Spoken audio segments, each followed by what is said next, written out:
Good evening, everybody, east, west, north, south, worldwide, and welcome to Loc'D On Sports 216 with me, Keith Allen, on this Thursday evening. Nice, beautiful Thursday evening. Actually, it was a beautiful day today. It was a little chilly early today. But this evening on Loc'D On Sports 216, we will be talking about the Browns' big matchup this Sunday against the Baltimore Ravens for the Browns to have a shot at winning the AFC North. Because I'm going to be honest and I'm going to be dead serious. If they lose Sunday, they can kiss the division goodbye. They still will qualify for the playoffs. They still could qualify for the playoffs, but they can kiss the division goodbye. So this is a crucial game. Also, I have a special guest today, which I'm about to bring in. My man, Mr. Matt Trigger of the Charm City Heavyweights podcast from Baltimore, Maryland. As you see the Raven in back of him right there and everything. But first, let me get to some things real quick. First off, go to the captions here. The chat lines are open. Guys, get in the car. The chat lines are open. Feel free to chat, holler at us. I got Matt for about 30 minutes. What's going on, Keith? How you doing, man? Doing pretty good. And also, subscribe to the Allen Viz Media 2 YouTube channel. That's right, subscribe to the Allen Viz Media 2 YouTube channel. But I want to introduce my guest from the Charm City Heavyweights podcast in Baltimore, Maryland. And, you know, he's big time Ravens people. And also University of Maryland fan, even though last time I talked to him, they was undefeated. And it's been a little rough since then. Hey, at least y'all ain't getting caught up in no cheating scandal. You know what? At this point, I much prefer it. I mean, they win though, so that's neither here nor there. It's been a little rough stretch for the Terps, but yeah, I'm a ride for them until the lights go out. You know. Yeah. So got Matt Trigger on. Matt, tell us how things been going with the Ravens since the last time we talked. Since the last time we talked, well, first and foremost, thank you for having me on the show again. No doubt. I really appreciate the invite. It's cool that we get to run it back again later on tonight. On the Baltimore side, I'm in enemy territory right now, but since we've seen you guys, we've lost one game. It was a drop fest, and that was one of the craziest games that we've had all year, where we were just so out of sync. And then once we hit London, it was crazy how they just turned it on. And the London game was the least amount of points we've scored since the Pittsburgh game, and we're sitting at 7-2. And this offense is clicking like we've never seen before in Baltimore. We're used to a hot and cold offense, and this offense has really seemed to put it together the last month or so, and it's really nice to see. Shout out to OBJ. He caught his first touchdown pass last weekend. Caught it on his birthday. Yeah. On his birthday, he caught it, and then he hit a widely known, it's now because of TikTok and social media, but he hit the park height strut for his first touchdown dance, and it was really nice to see him kind of get going, because he's really been frustrated the last 2 or 3 weeks of the season so far. Yes. Now, how has Lamar acclimated himself to the new offense? It's interesting to see, because he's in the conversation with the pundits right now. I really don't like to speculate about MVP before we get towards like December and January, but he's in the conversation right now. Fox Sports just named him the mid-season MVP, which I don't even know if that's like a real thing, unless everybody seems to be making it up on the fly. He's actually the most efficient he's been passing in his entire career in this offense, but he's Wow. not throwing as many touchdown passes. He's insanely efficient. He's making his reads. He's more importantly, he's getting time from the offensive line. But he's making his reads. He's playing well. He's seeing the whole field, and the guys are actually starting to catch the ball. He's acclimated well, and he is not really relying on his legs the way that he has in years past, and that's been so refreshing to see, especially because we invested $260+ million into him for the next 5 years. Okay, okay, okay. And what do you think is the disconnect with Odell Beckham and the Ravens offense? Because you said he was kind of disgruntled at first. Yeah, he was a scrum because it seemed like he's getting. Like, I'm not saying this make complaining about the referees because the officiating has just been putrid across the board for many True, years now. true. He gets mugged in one-on-one coverage. Wow. And I'm not saying that as a biased Ravens fan. The dude gets held a lot, and it's even frustrating because a lot of these guys are holding him because they don't want him to have that big gain on them, or they don't. These cornerbacks don't want him to have that first touchdown on their dime. You know what I'm saying? So we were kind of like force feeding him the football here and there in the offense where we were going to him early and often and trying to get him one of those 15, 20-yard, 30-yard catches. And he had a few drops, a few miscues. And I think it's difficult for OBJ, even though he's happy that we're winning and he wants to go to another Super Bowl. When Mark Andrews is target one, Zay Flowers is target two, Rashad Bateman's come on the last 3 weeks. Nelson Aguilar's hanging around. Devin Duvernay starting to get a little bit of looks. Even the backup tight end Isaiah Likely was very active in the offense in the last week or two. There's one football, and I think he's just frustrated that he's not the guy that he once was, and you can see the frustration on his face. He doesn't have the breakaway speed anymore. Yeah. He doesn't have the separation skills that he used to have when he was 23, 24, 25. And that's 7 years ago. That's two injuries ago, 3 teams ago. So there's been a disconnect, but I think he's starting to come around. Now that he got the first touchdown out of the way, I think he's okay. Yeah, and plus now, since it's hard to believe that we can actually say Brother Man's 31 now, too. So kind of like seeing the twilight years now, in a sense. It is. It really is the twilight years, and he, it just bothers him that you can tell it bothers him because he's not the guy anymore. He is a guy. He is not the guy, and I don't say that lightly, but he's a very expensive decoy on the field most of the time. You got to cover him because OBJ can still do damage if you put a fourth or fifth defensive back on him. He's going to torch him. So True. you still got to give somebody from your defensive secondary. You can't put a linebacker on him, and you can't put a backup strong safety on him because he's going to embarrass him. But I think he's going to trend upward with the frustration. Yeah. Because I actually think in the matchup this Sunday, I think we, far as our defensive, our cornerbacks, kind of have a good shot against your receivers. Because with Denzel Ward, Emerson, and now Newsom will be back this week also. I think it would be a pretty interesting matchup there. What do you think? I think it'll be a good matchup because I do pay attention to you guys because you're in the division. You guys are 5-3.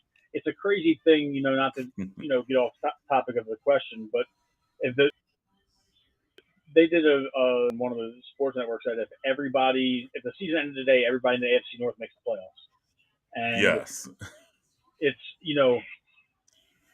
it's one of those things where um, you can't take any of these teams lightly. And you guys having Nope. Denzel Ward's an excellent corner. He's really good in the run game, which is rare for a cornerback to be that good in run defense. He's not a big guy by any means. Mm-mm. He's No, not he a isn't. I understand if somebody like Richard Sherman's a good cornerback for run coverage, for run stuffing. He's 6'2", 6'3", 220 pounds. Denzel Ward's not Right. even 200 pounds, and he's not even 6 feet tall. About So 5'11". exactly. So, and they all embellish their height. He might be 5'8", 5'9" in real life, and but Right. I think it's gonna be a good matchup. Newsome is a physical corner. Um, Denzel Ward's physical, and he's really good on press. I think what's going to be the biggest mismatch for us is that JOK is only going to be able to cover one person, and Yeah. he and I put JOK in there with the secondary because he's a joker. 15 years ago, he was Yeah. a strong safety. Um, Correct. so when you add a dynamic, fast, aggressive player like JOK, he's going to stick Andrews.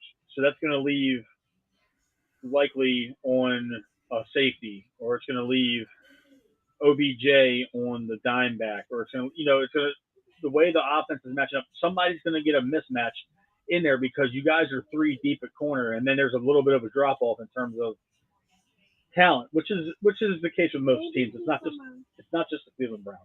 True. Because we lost our fourth corner. He's on injury reserve with Cam Mitchell because he got hurt last week.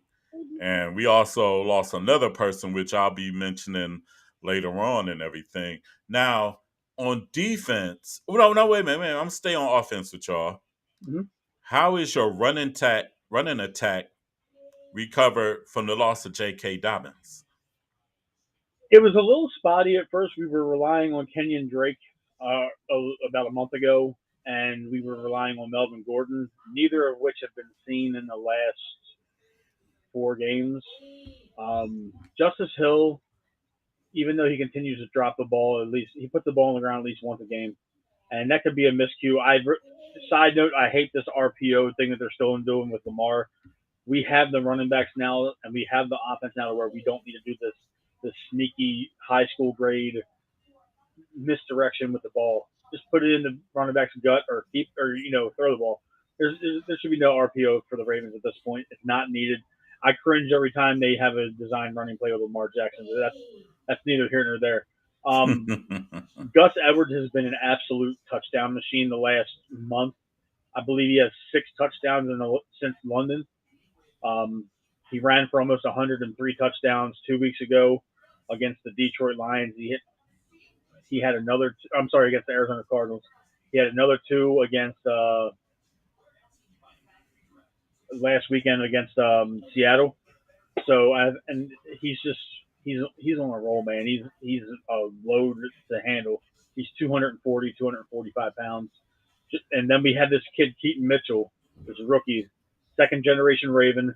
We all love him. His dad was a safety for the Ravens. 2001, had a Hmm. 90-yard touchdown return on a blocked out Del Greco field goal in the AFC Championship game against the Tennessee Titans.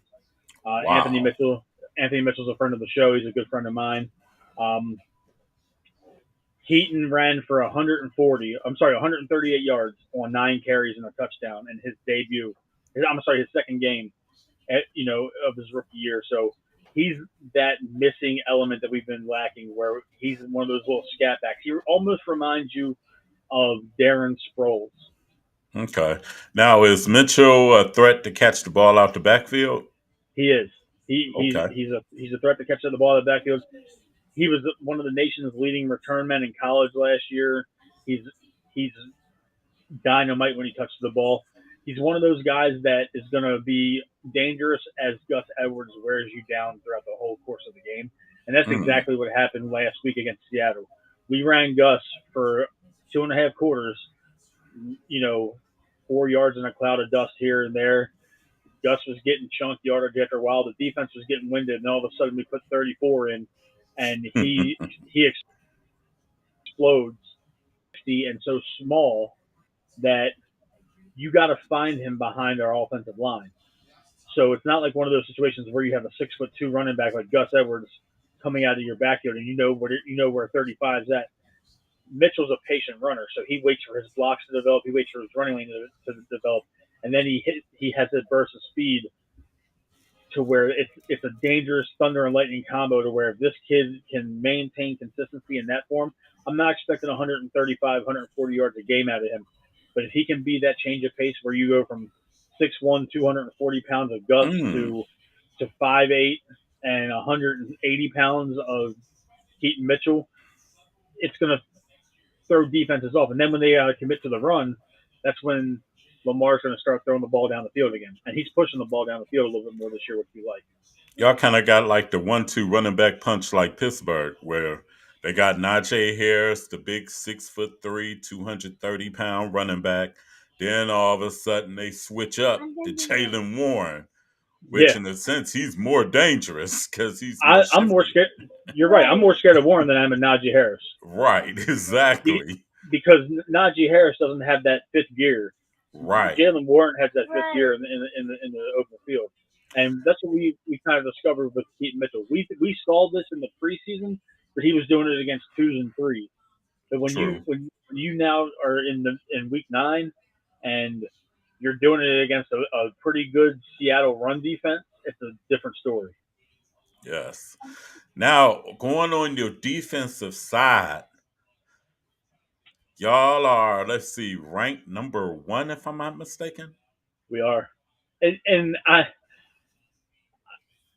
a lot of people put a lot of credence into that. Our defense is very good.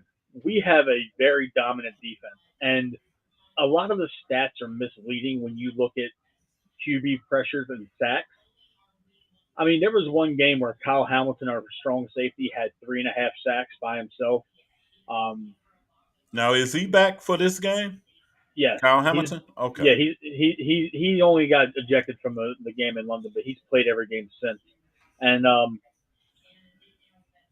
we are getting pressure in an unconventional way. Sancho, for years before Mike McDonald, we had Wink Martindale, Dean Pease. They had to throw the kitchen sink at you and blitz everybody. Correct. Yes, they did.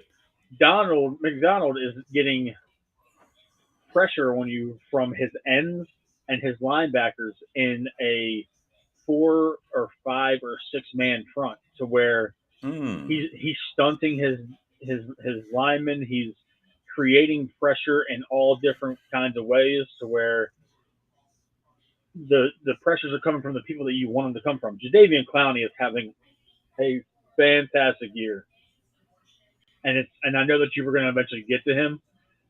Oh, yeah, yes, I was. Good old Clowney buddy.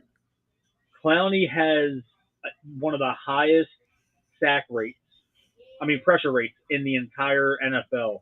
The dude is putting constant pressure on the quarterback. He has a high end motor this year. He's in a solid rotation with Odafe Owe, Kyle Van Noy, Tavius Robinson. So these guys are all staying relatively fresh. And it's a refreshing sight because they're putting pressure on the quarterback when it matters most. These guys are just pinning their ears back and getting after the ball, and getting after the quarterback, and it's really helping our defense. And it also helps that our secondary is as good as they are this year, which we were really worried about that earlier in the off season and training camp leading up to the regular season, because after Marlon Humphrey, we really didn't know who we had Yeah, at cornerback. It was a bunch of correct. cast offs and a bunch of young guys.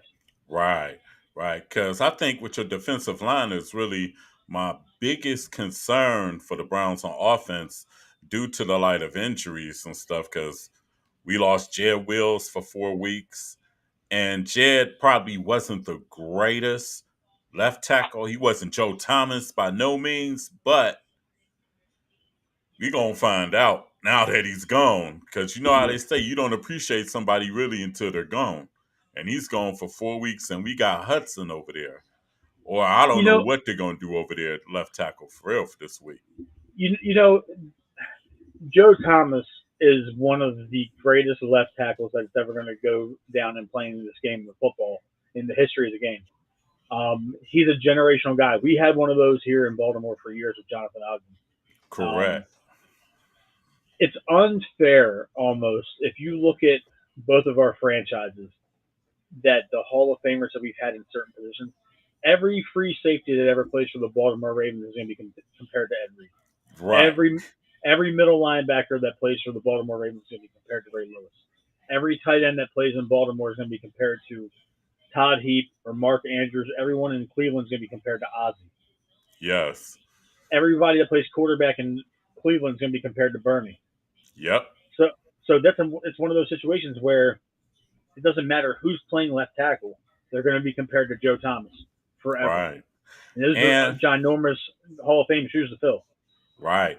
And also on our right side, our rookie DeJuan Jones is questionable with a knee injury and a shoulder injury. So it generates a lot of concern for Sunday because we don't really know who's starting at tackles or not this Sunday, to be And honest.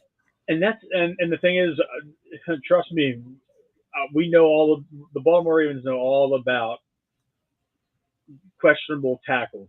We've dealt with Mm-hmm. we dealt with Ronnie Stanley for a year and a half. We dealt with who was going to play right tackle for the longest time. Morgan Moses has been in and out of the lineup with injury. He's due back this week. He practiced today, which was a good sign. Um, this is not the defensive line you want to see if you're dealing with injuries. Um, Truthfully, you're right. You're Justin definitely right. Madubuike leads all defensive tackles in the NFL with 7 sacks or six. I believe it's 6.5. I'm sorry, 6.5 sacks. Broderick Washington is playing very good football right now. Michael Pierce is having a career resurgence right now in Baltimore. Um, they consistently have dominated the line of scrimmage every game the past month. Michael Pierce is a one man wrecking crew. He's one of those nose tackles that you got to dedicate 2 linemen to every single time. And with Justin Madubuike coming into his own and arguably becoming one of the top defensive tackles slash 5 technique ends in the league, it's going to be a problem because he's strong, he's fast, and he's violent. And this front seven of this Ravens defense is just out of their mind right now in terms of how they're playing. And it's we weren't expecting. I wasn't expecting this. I was expecting a good defense. I wasn't expecting a defense that was putting up numbers on par with our 2000 defense through the first half of the season. Now, let me ask you this because the Ravens, they look lights out. And truthfully, I'm going to be honest. Looking at the games that they lost, I asked myself, the Indianapolis game and the Pittsburgh game. The Pittsburgh game y'all lost kind of reminded me of the game we lost when we was in Pittsburgh back in September. And I said to myself, how in the world this team loses games? Uh, Honestly, we should be 9-0 right now. And I'm not trying to be a homer, but I got you. like you just alluded to, Right. Pittsburgh, we had 9 drops, 4 in the end zone. So that's Ooh. 28 points that were left on the board by drop passes from the wide receivers and tight ends. The Indianapolis game was we that was a trap game. We overlooked them. I'm not even going to call it anything else other than the fact that we were looking forward to the following game. And Check out. Indianapolis almost got us. right, and we were like, "Oh, Gardner Minshew, he's just a run of the mill backup." Then boys came to play, and what's crazy is they did it without Jonathan Taylor. Yeah. So, Yeah. to me, if if we played Ravens football in those 2 games that we've been playing the last month, we're undefeated. And and I'm not trying to say that of arrogance. It's just a fact. If the Ravens catch the ball against Pittsburgh, that's how that game's over by halftime.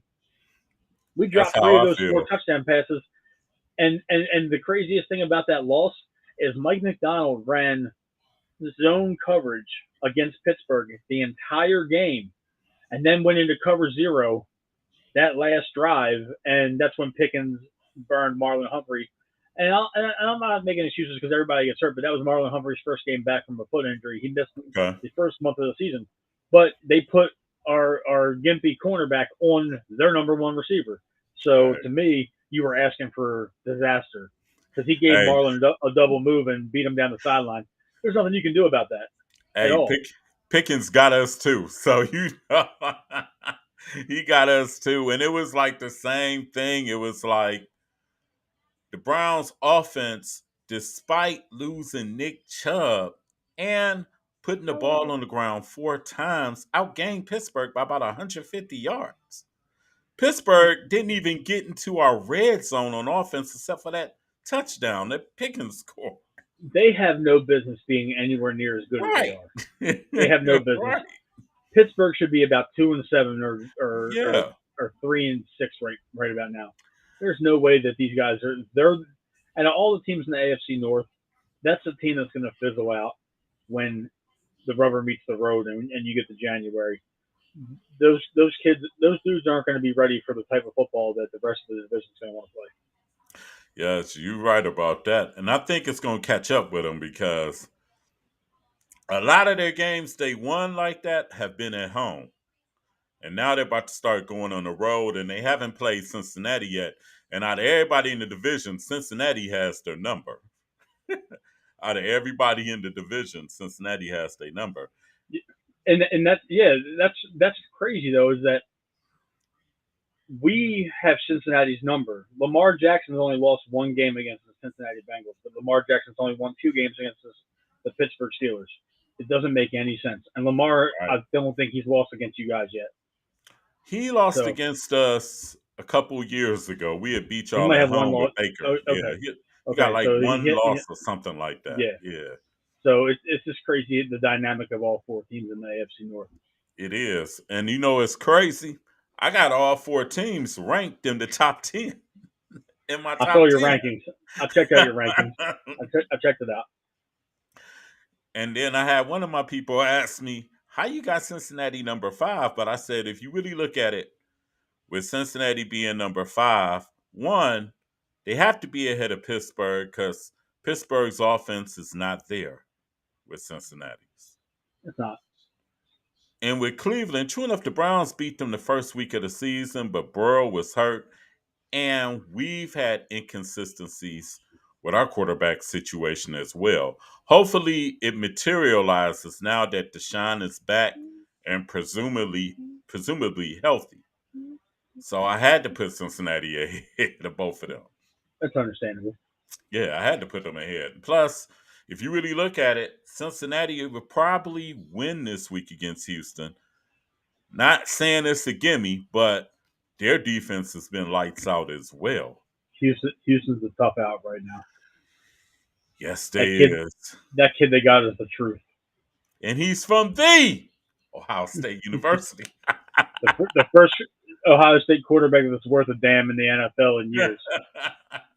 Justin Fields might eventually get there. He He needs to might leave eventually get Chicago. there. You know what, Matt? I'm not disagreeing with you on that. I think Chicago done messed it all up over there for him. But like I said, real quick, what are some of the matchups that concern you against the Browns this Sunday? Myles Garrett versus any of our offensive linemen. uh, our offensive coordinator talked to the media today, Todd Monken, who we absolutely love here in Baltimore. I know you guys had a taste of him a couple years ago. He said that he would prefer if Myles against Baltimore because game planning against him is oh no, he's not missing that game. Yeah, I know. But Myles Garrett is one of those generational pass rushers that comes along every so often that no matter what you do, no matter what happens, and it just so happens that there's 2 of them in this division alone between him and TJ Watt. It's Yes. just like, Ronnie Stanley hasn't been the Ronnie Stanley of previous years. So he's been getting beat by a little bit lesser defensive pass rushers. Another matchup that I'm worried about is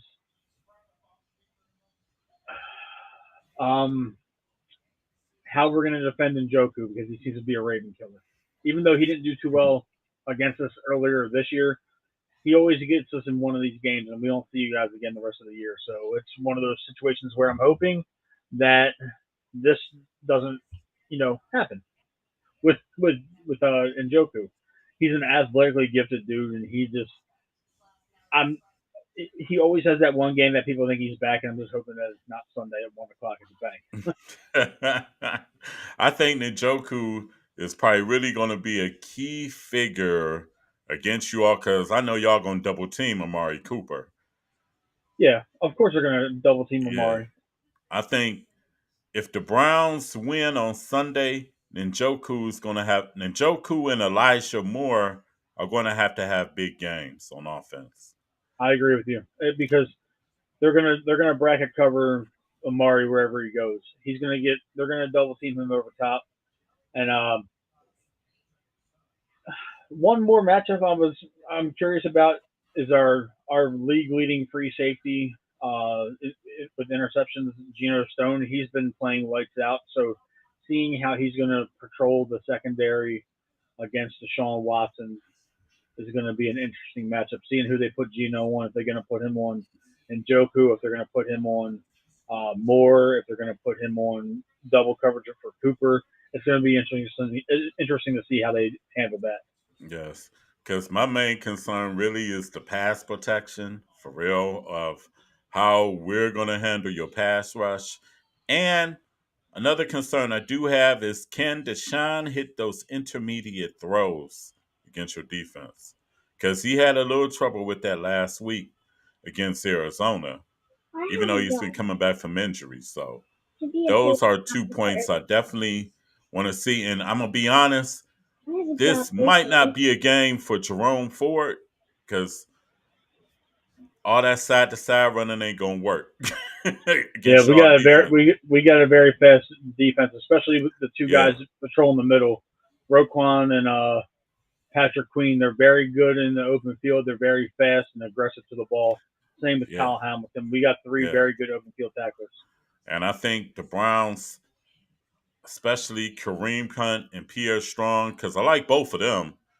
Pierre Strong, especially, he just came along, but they like to go up the gut in between the tackles.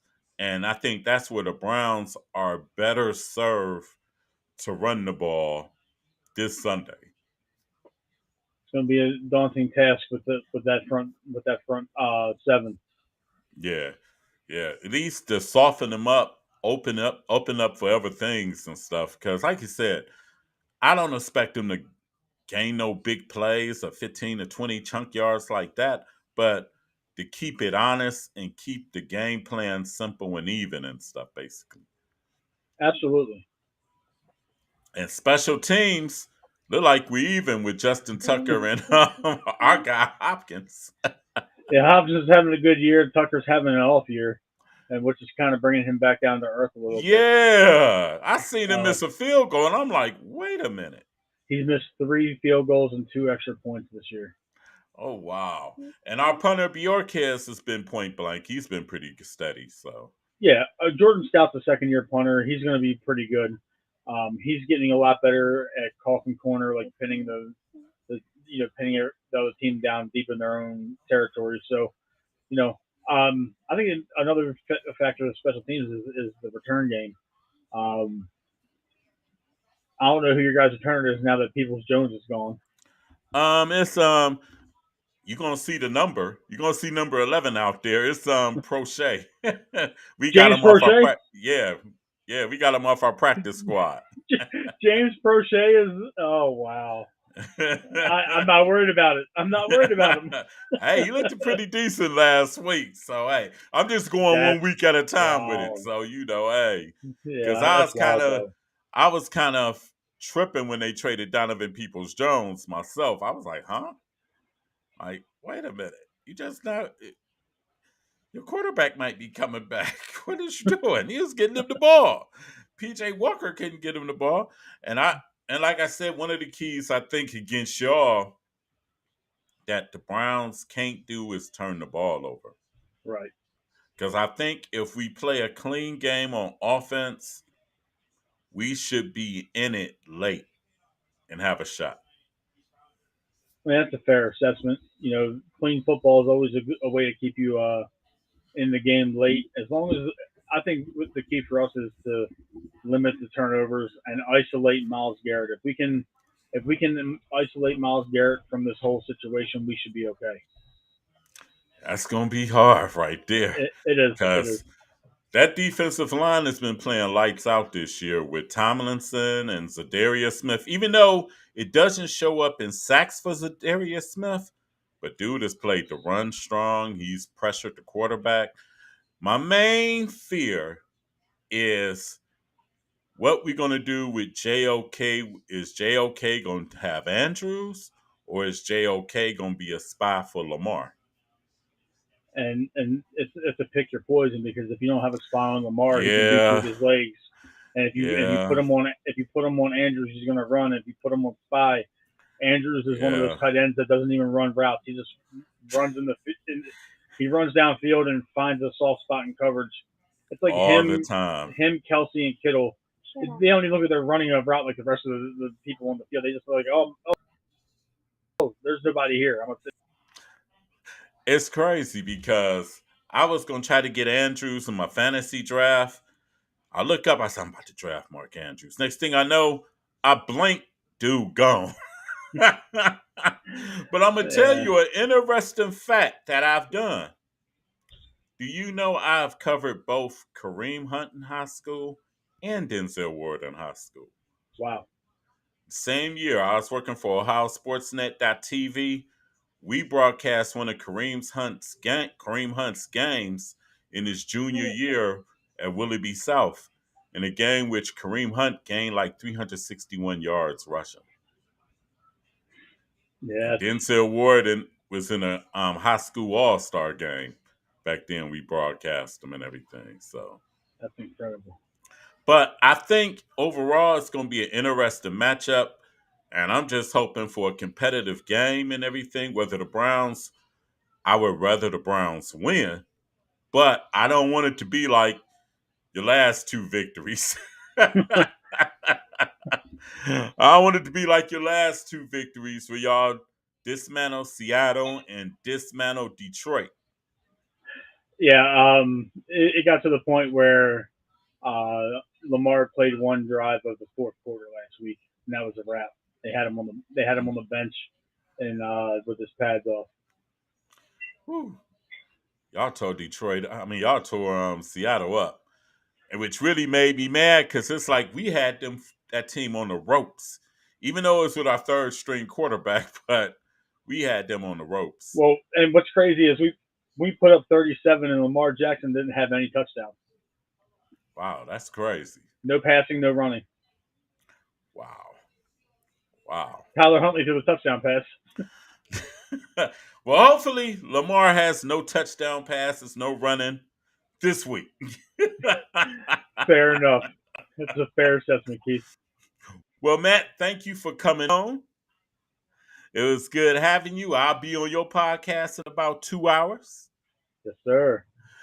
And I will see you then. Don't care about you. Keith, thank you so much for having me, man. I appreciate you. Oh, no doubt. I love coming on the show. You're yes. One of the few Cleveland Browns fans I actually like.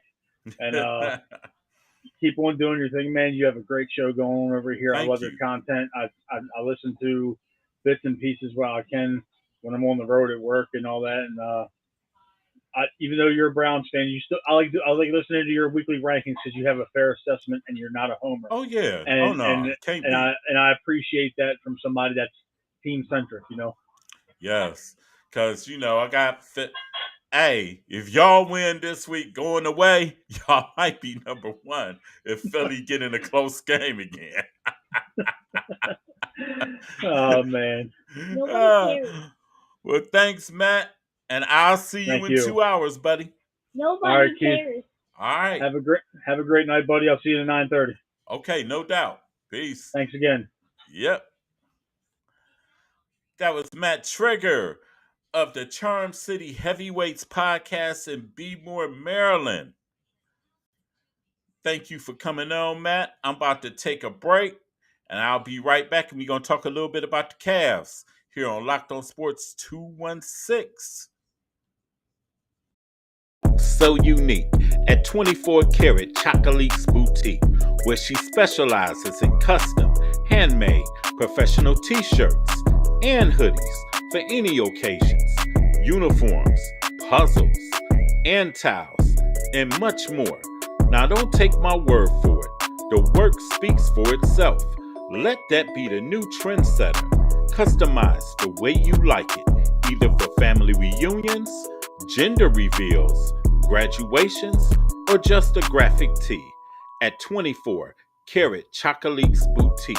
Go and check her out at 1-937-360-4386 or log on at 24ktchocolates.info.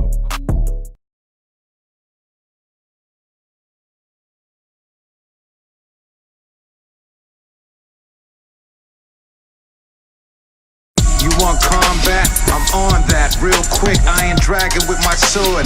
Lord, I'm so slick. Mano y mano, hand-to-hand combat.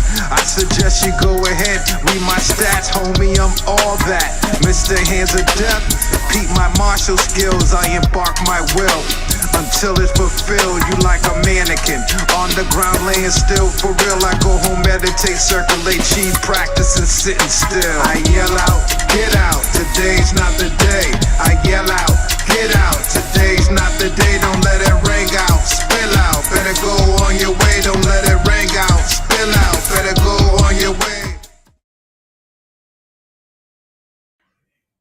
Loc'd On Sports 216 with me, Keith Allen, here on the airwaves on this Thursday evening. You just watched me interview Matt Trigger of the Charm City Heavyweights podcast in Baltimore, giving his retrospect about the Ravens. Right now, well, first, be sure to subscribe to the Allen Viz Media 2 YouTube channel. That's right, the Allen Viz Media 2 YouTube channel, where you'll get content from Mad Mondays, Loc'd On Sports 216, and the Adult Talk every Saturday evening with me, Romeo Rodriguez, and Nasty Nail, the Triad Committee. Every Saturday, so subscribe to the Allen Viz Media 2 YouTube channel. Hit the bell, get notified whenever we come on live. Well, let's talk about the Cavs. Cavs right now are 3-5 and in the middle of a Western road trip. They lost last night to the OKC Thunder, who are legit. They are legit. Lost to them 128-120. Evan Mobley led them with 22. Donovan Mitchell had an off night. He only scored 20. Darius Garland, I think, scored like 15. And he had 8 turnovers. That's a lot. Me, myself, my take far is on the Cavs situation, even though it's pretty early. They're 3-5 through 8 games. Something just not clicking right with them right now. I don't know what it is, but something just not clicking right. And hopefully they'll get it together. You know, they won't have much time because they go to Golden State Sunday. Actually, they play the Golden State Warriors Saturday or Sunday, sometime this weekend. And that's going to be tough because you're facing the Warriors at home, and they're an entirely different club at home. But Cavs going through some early season jitters right now and everything. And I also noticed the defense has been bad. I mean, bad. We turning the ball over. Shea Gilgeous had his way, and just bad. But hopefully the Cavs right their wrongs, and hopefully Isaac Okoro comes back, because he's been out the last 2 games as well. So we'll see. But it's early in the season, so hey, we'll see what happens. Also, in basketball, the Cleveland State Vikings opened up their season earlier this week.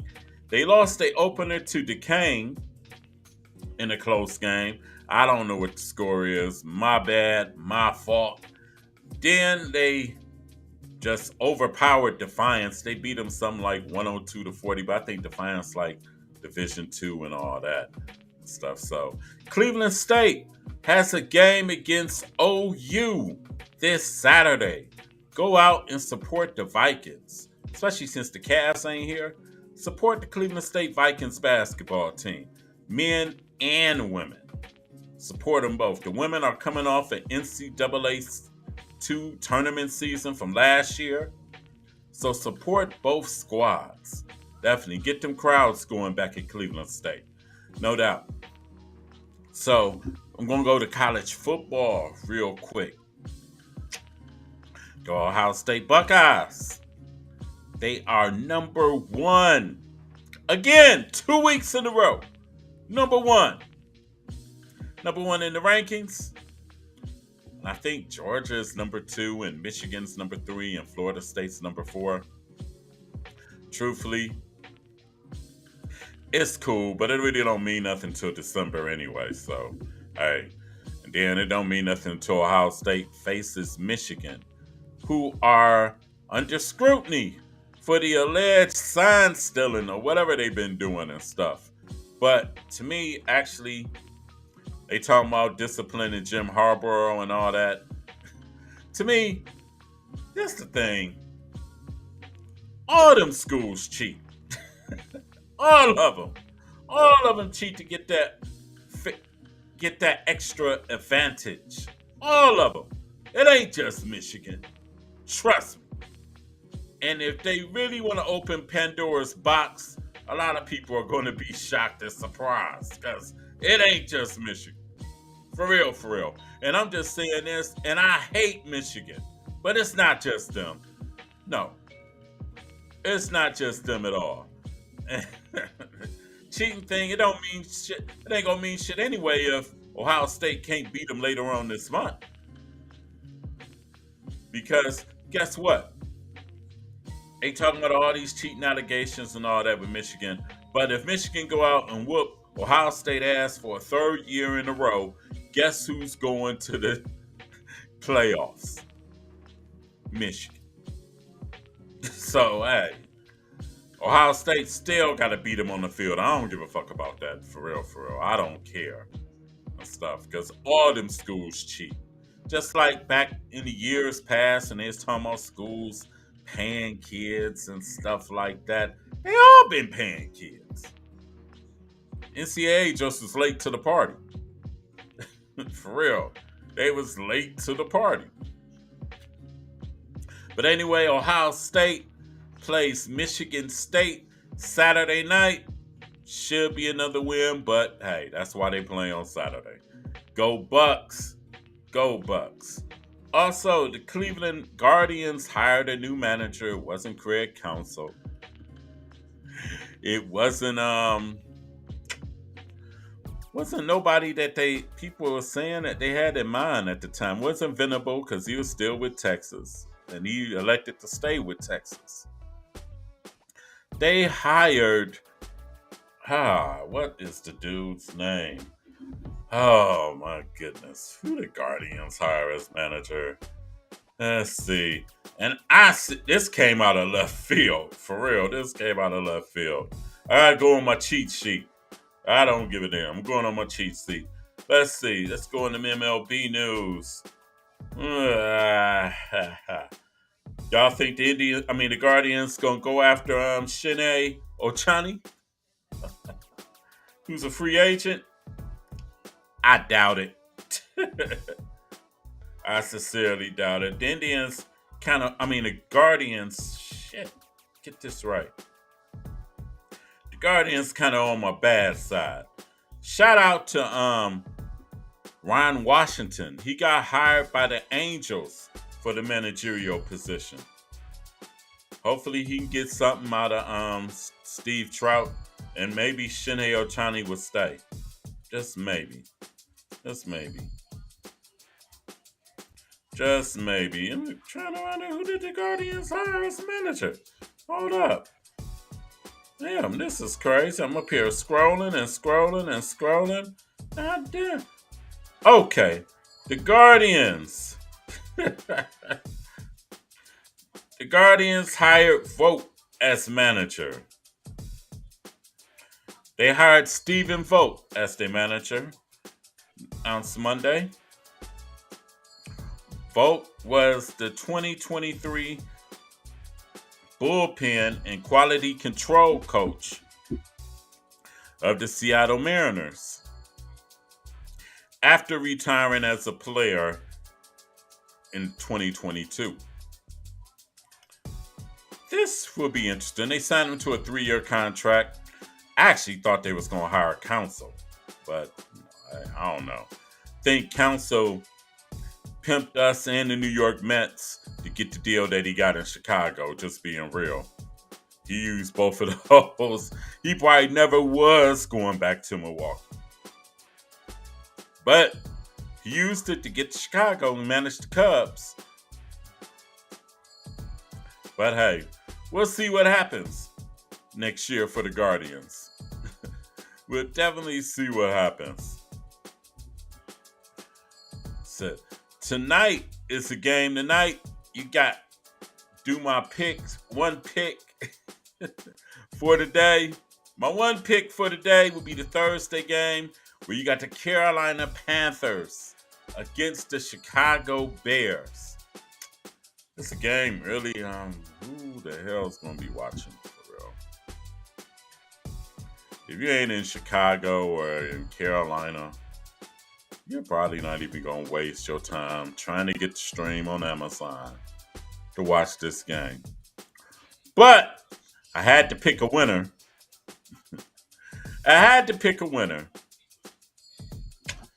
And I'm going to go with the Chicago Bears at home against Carolina. And it is what it is. No Justin Fields but Chicago, but the rookie quarterback Badgett has been playing well, and Bryce Young still getting acclimated. I'll say this. I wonder how the people in Carolina are feeling now after watching Bryce Young this year in Carolina and C.J. Stroud is doing things, major things in Houston. Got that team at 500, and nobody expected the Houston Texans to be 4-4 this late in the season. Nobody in their right mind expected it. And for C.J. Stroud to be playing as well as he has, I think he's only threw like 2 interceptions and like 14 touchdown passes. And man, I'm going to be honest. This past Sunday against Tampa Bay, the 2 prettiest passes I seen in the NFL last week was the pass from Deshaun Watson to Amari Cooper, the last bomb he threw to him, and that pass for C.J. Stroud. I don't even know who the Houston receiver was, but it was the play before they scored the touchdown. It was the pass he got connected before they scored the touchdown. Put it on a dime. Man, that dude got a bright future. And I know Houston happy because they got another quarterback now. And Carolina, stay tuned. Carolina, stay tuned. It's crazy.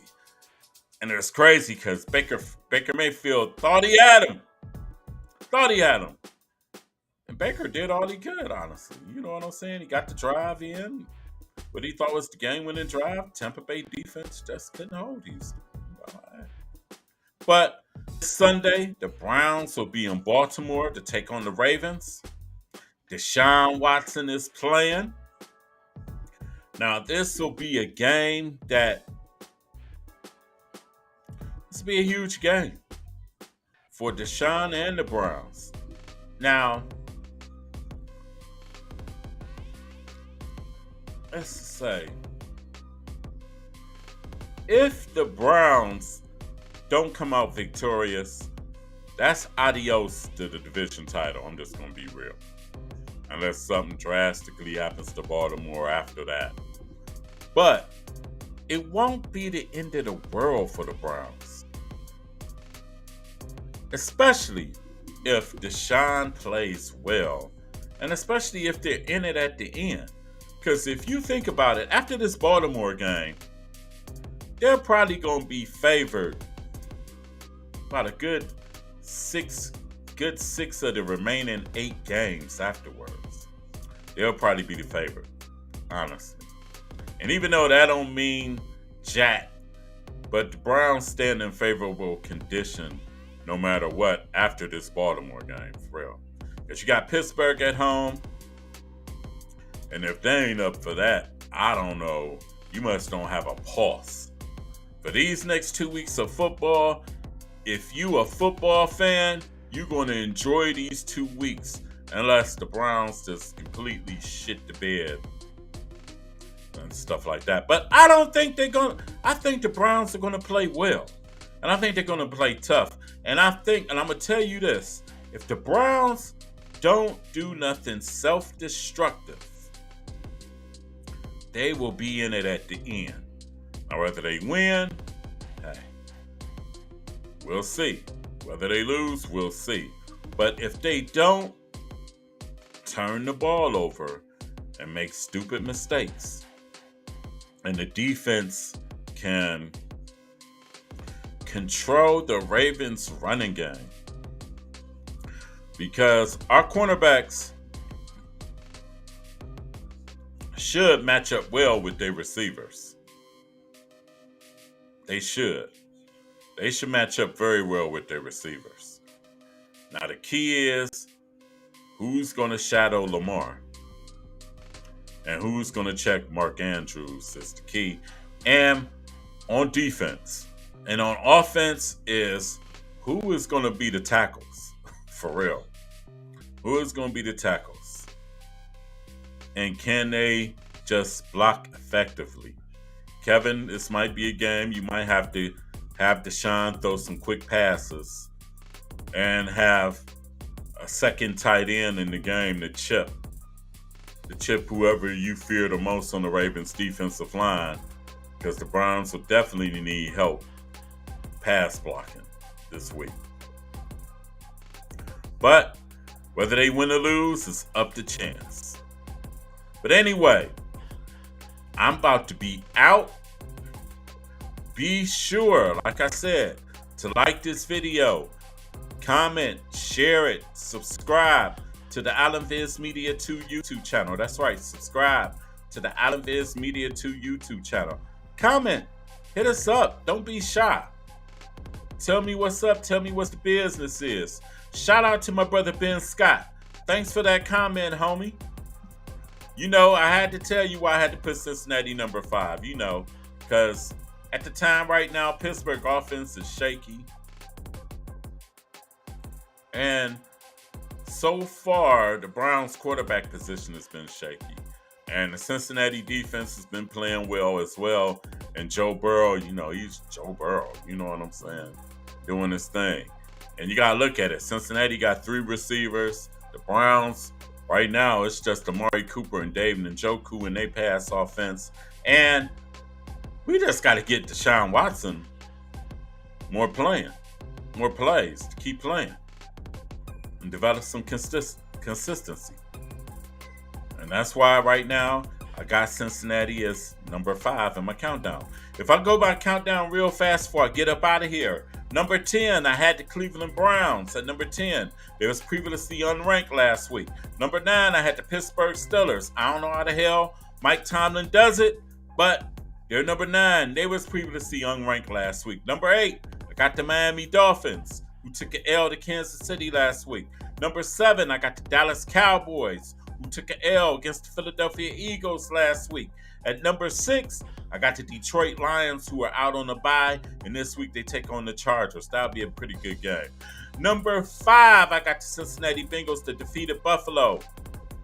Like I said, Cincinnati is probably the hottest team besides Baltimore in the league.